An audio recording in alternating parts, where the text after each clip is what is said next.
चर्चा पश्चिम बंगाल की। पश्चिम बंगाल, जहां कोलकाता में एक डॉक्टर के साथ हुए दुष्कर्म और उसके बाद हत्या के मामले पर सुप्रीम कोर्ट ने सुओ मोटो फैसला लेते हुए, अपनी तरफ से संज्ञान लेते हुए एक टास्क फोर्स के गठन का आदेश दिया है।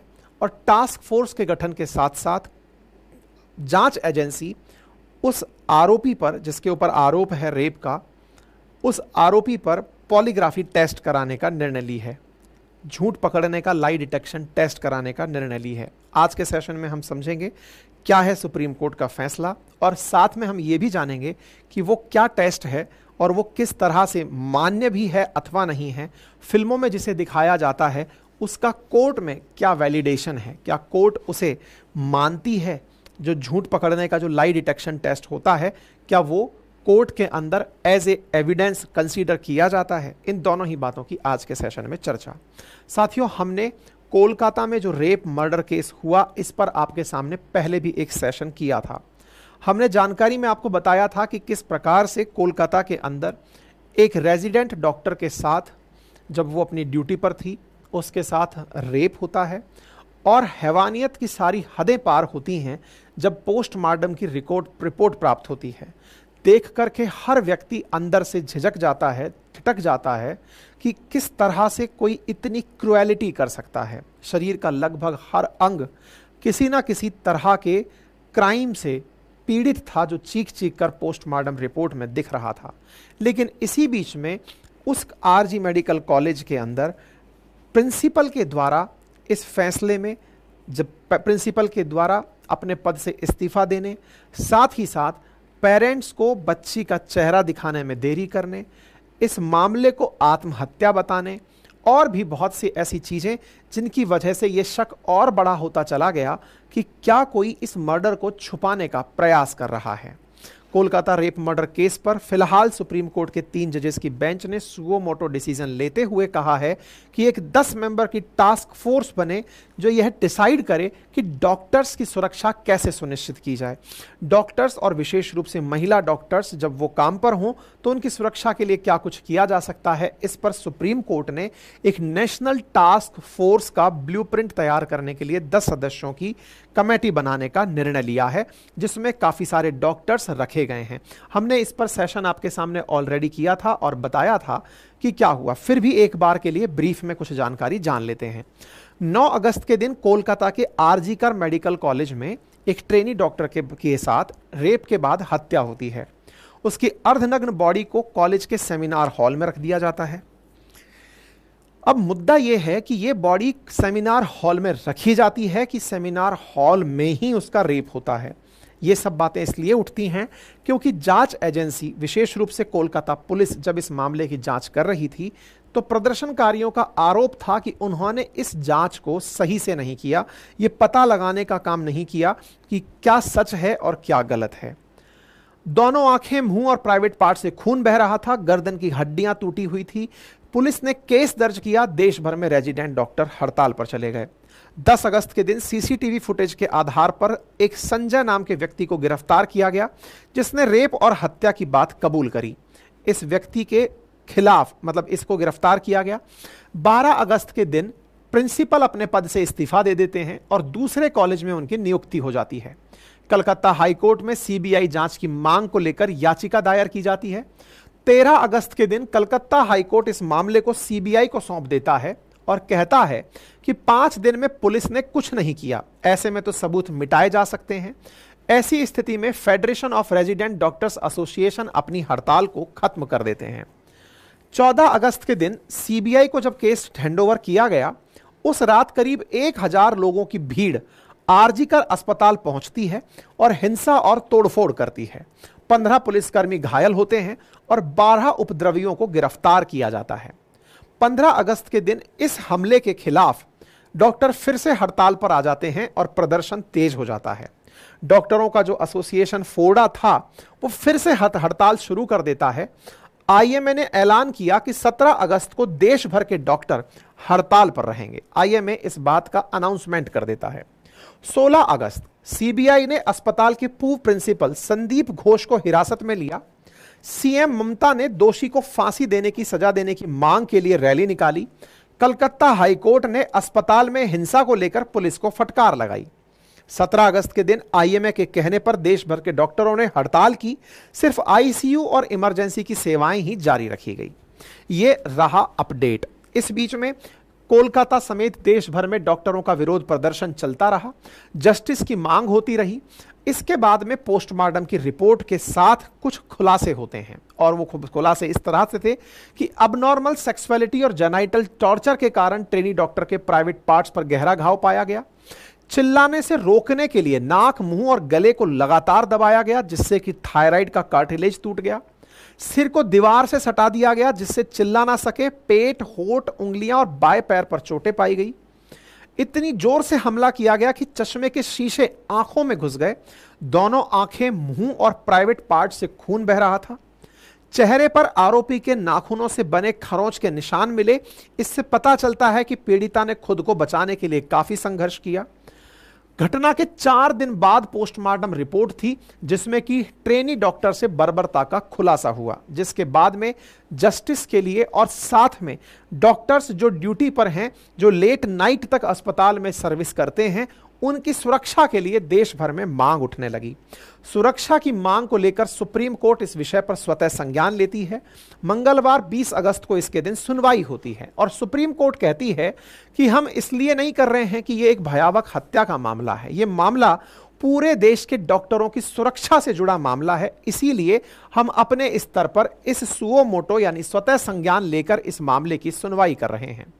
डीवाई चंद्रचूड़ ने सवाल उठाते हुए कहा कि प्रिंसिपल ने इसे आत्महत्या का मामला बताने की कोशिश कैसे की। सीजेआई ने उनकी नियुक्ति को लेकर भी बंगाल सरकार से सवाल पूछा कि ये एक कॉलेज से इस्तीफा दिए तो तुरंत दूसरे कॉलेज में इन्हें नियुक्ति कैसे मिल गई, जबकि ये खुद जांच के घेरे में थे। इसके चलते सुप्रीम कोर्ट ने नेशनल टास्क फोर्स के गठन का फैसला किया। सुप्रीम कोर्ट ने ट्रेनी डॉक्टर और रेप मामले के अंदर इस मामले की स्वतः संज्ञान लेकर सुनवाई की थी और यह संज्ञान लेना हाईकोर्ट मतलब सुप्रीम कोर्ट के अंदर आर्टिकल 32 और 226 के तहत हाईकोर्ट की पावर है और 131 के तहत हर कोर्ट की पावर है कि वो किसी मामले में अगर ये पाती है कि इसका मामला अभी तक हम तक नहीं पहुंचा और हमें इस मामले में इंटरफेयर करना चाहिए, तो स्वतः संज्ञान लेकर वो उसकी सुनवाई कर सकती है। नेशनल टास्क फोर्स के गठन का जस्टिस डीवाई चंद्रचूड़ की बेंच ने फैसला सुनाया और कहा कि ये डॉक्टर्स को शामिल करते हुए बनेगी और ये डिसाइड करेगी कि डॉक्टर्स की सुरक्षा के लिए क्या क्या किया जाए। साथ ही साथ सुप्रीम कोर्ट ने अपनी टिप्पणियों में कहा कि यदि महिलाएं अपने कार्यस्थल पर सुरक्षित नहीं हैं, तो फिर हमारे देश में समानता का क्या मतलब निकला। पीड़िता का नाम और उसकी फोटो और वीडियो मीडिया में प्रकाशित नहीं होने चाहिए थे। कोलकाता पुलिस अस्पताल के हमले के समय क्या कर रही थी। शांतिपूर्ण प्रदर्शनकारियों पर राज्य की शक्ति का इस्तेमाल ना किया जाए। डॉक्टर और महिला डॉक्टर की सुरक्षा राष्ट्रीय हित का मामला है। देश कोई कदम उठाने के लिए एक और दुष्कर्म का इंतजार नहीं कर सकता। प्रिंसिपल का आचरण जांच के दायरे में है तो उसे दूसरे कॉलेज में नियुक्ति कैसे मिली। राज्य को सुनिश्चित करना चाहिए कि अस्पताल में तोड़फोड़ करने वालों को पकड़ा जाए। पीड़िता का नाम, तस्वीर और वीडियो का वायरल होने वाली घटना से हम चिंतित हैं। सुप्रीम कोर्ट की ये टिप्पणियां रही। सुप्रीम कोर्ट ने साथ से केंद्र सरकार से भी सवाल पूछे और कहा कि सुरक्षा के लिए अस्पतालों में क्या इंतजाम है, क्या प्रवेश पर चेकिंग की सुविधा है, क्या रेस्ट हाउस की संख्या कितनी है, ऐसे कमरों में सुरक्षाएं दी गई हैं कि नहीं दी गई हैं, अस्पताल के सभी क्षेत्रों में क्या सीसीटीवी कैमरे लगे हैं, मरीजों की समस्या का समाधान प्रशिक्षण दिया जाता है या नहीं, क्या अस्पताल के बाहर पुलिस चौकी है, क्या समस्याओं के समाधान के लिए इंटरनल कमेटियां हैं। कोर्ट ने केंद्र सरकार से 1 महीने के भीतर हलफनामा जारी करके इन मामले में जांच करने के लिए कहा है। तो सीजेआई ने कुल मिलाकर इस मामले में अपनी तरफ से बातें स्पष्ट करते हुए कहा, साथ में पूर्व प्रिंसिपल से भी सीबीआई के 10 सवाल बाहर निकल कर आए।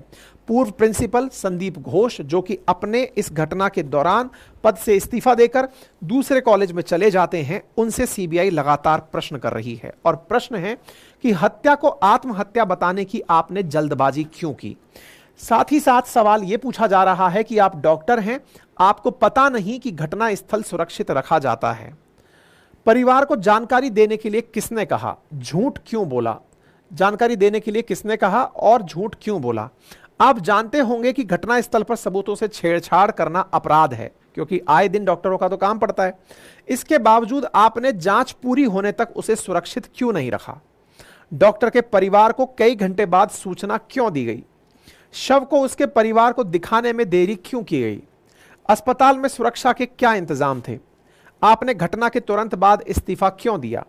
इस्तीफा देने के पीछे की क्या वजह थी? इन सब चीजों के साथ वर्तमान में कॉलेज के प्रिंसिपल से लगातार पूछताछ की जा रही है। साथियों, इसी बीच में केंद्र सरकार के द्वारा अस्पतालों की सुरक्षा को बढ़ाने के लिए आदेश पत्र भी जारी कर दिया गया। मेडिकल कॉलेज के पास धारा 163 लागू कर दी गई है, यानी बीएनएस की धारा 163 जो पहले सीआरपीसी में 144 हुआ करती थी, प्रदर्शन करने के लिए रोक लगा दी गई है। सुप्रीम कोर्ट ने इसके लिए प्रॉपर तरीके से एक टास्क फोर्स का गठन कर दिया है जो ये तय करेगी कि किस किस प्रकार से चीजें सुरक्षित तरीके से बनाई जा सकती हैं। एक 9 सदस्यीय टास्क फोर्स का सुप्रीम कोर्ट के अंदर जो गठन किया गया है उसके अंदर इतने सारे डॉक्टर्स हैं और ये 5 सदस्य भारत सरकार की तरफ से भी इसके अंदर लाए गए हैं। ठीक इसी प्रकार से सुप्रीम कोर्ट ने पहले भी 2012 में निर्भया गैंग रेप केस के अंदर भी ऐसे ही एक टास्क फोर्स का गठन किया था, जब रेप पीड़िताओं को मुआवजा दिलाने के लिए 2018 में भी इसी प्रकार का सुप्रीम कोर्ट के द्वारा 2020 में भी टास्क फोर्स का गठन किया गया था। यह इससे जुड़ा एक मामला है। अब जो व्यक्ति यहां पर संजय नाम का पकड़ा गया है उसके साथ पूछताछ करने के लिए पॉलीग्राफी टेस्ट कराने की सीबीआई ने मांग की थी, जो कि उन्हें मिल गई है कि हां अब आप उस व्यक्ति के साथ पूछताछ कर सकते हो। तो अब बड़ा सवाल यह है कि कोलकाता डॉक्टर रेप केस के अंदर जो संजय नाम का व्यक्ति है उसके साथ अगर झूठ पकड़ने वाला जो टेस्ट होता है वो करके क्या जांच करने का प्रयास कर रही है सीबीआई। तो देखिए पॉलीग्राफी टेस्ट होता क्या है, तो पहले तो यही जान लेते हैं। आप में से बहुत सारे लोगों ने फिल्मों में तो देख ही लिया होगा कि हार्ट बीट, चेहरे के भाव, आंखों के इंप्रेशन, इन सबको ऑब्जर्व करते रहते हैं जब आपसे कोई प्रश्न पूछा जाता है। ऐसा माना जाता है कि व्यक्ति जब झूठ बोलता है तो उसकी हार्ट बीट बढ़ जाती है। कई फिल्मों में आपने ये भी देखा होगा कि कुछ लोग अपने पैर में चोट लगा लेते हैं, हाथ में खून बहा लेते हैं, ताकि अब ऐसा नहीं है, फिल्म में पुलिस वाले भी देखते हैं, उनको भी पता होता है कहां चोट लगा रखी है, तो उसको पहले से ही मैनेज कर लेते हैं। कुल मिला के मतलब यह है कि साहब व्यक्ति के अंदर ब्लड प्रेशर की जो रेट्स हैं, उसकी हार्ट बीट्स जो हैं, उन्हें सवाल पूछते समय देखा जाता है कि यह व्यक्ति सच बोल रहा है। अगर सच बोल रहा है तो हार्ट बीट नॉर्मल रहेगी, अगर वो झूठ बोल रहा है तो हार्ट बीट अब नॉर्मल हो जाएगी। इन हार्ट बीट्स को ही ध्यान में रख करके इस प्रकार का पॉलीग्राफी टेस्ट किया जाता है। अब सवाल यह है कि पॉलीग्राफी टेस्ट को कोर्ट के द्वारा मान्यता प्राप्त है अथवा नहीं। तो देखिए, सच और झूठ पकड़ने के लिए यह टेस्ट किया जाता है, कोर्ट के द्वारा इसको मान्यता प्राप्त नहीं है। यानी आप इसे एज एन एविडेंस प्रस्तुत नहीं कर सकते कि सर जब हमने टेस्ट किया था तब इस व्यक्ति ने यह जवाब दिया था। तो फिर कोर्ट को यह मतलब जांच एजेंसी को कहा जाता है कि आप इसकी वजह से जांच में सहयोग ले सकते हैं। अब आप पूछेंगे ये कैसे? अक्सर आप में से बहुत से लोगों ने सुना होगा कि पुलिस के द्वारा राज उगलवाने के लिए 3rd डिग्री का प्रयोग किया जाता है। 3rd डिग्री हालांकि कोई टर्मिनोलॉजी नहीं है, लेकिन कहा जाता है कि पुलिस के द्वारा मार कुटाई करके, बहुत ज़्यादा पीट करके सवाल सच उगलवाया जाता है उस अपराधी के मुंह में से, उस आरोपी के मुंह में से कि बता सच क्या है। जब सच उगलवाया जाता है, मार पिटाई की जाती है, तो उसके बाद में यह देखा जाता है कि वो अपनी बातें बहुत पिटने के बाद सच बोलता है। ऐसे में अगर जांच एजेंसी पहले ही पता कर लें कि हाँ भाई ये सच बोल रहा है कि झूठ बोल रहा है, तो पॉलीग्राफी टेस्ट उसका बाईपास माना गया। ऐसे में पॉलीग्राफी टेस्ट के लिए कई बार सरकार परमिशन दे देती है या फिर कोर्ट परमिशन दे देती है कि हाँ आप पूछ लीजिए, ताकि आपको जांच में सहयोग मिल सके। अगर झूठ बोल रहा है तो पता चल जाएगा कि ये झूठ बोल रहा है, तो सहयोग मिल जाएगा। तो सहयोग के लिए इसका उपयोग किया जाता है। तो फिलहाल सीबीआई को इस बात के लिए परमिशन मिल गई है कि उस आरोपी का वो पॉलीग्राफी टेस्ट कराकर ये जांच सके कि उसने जो बोला वो अब तक सही है अथवा नहीं है। ठीक है, तो अभी फिलहाल के लिए ये टेस्ट चल रहा है। मैंने आपको इसके बारे में जानकारी दे दी है।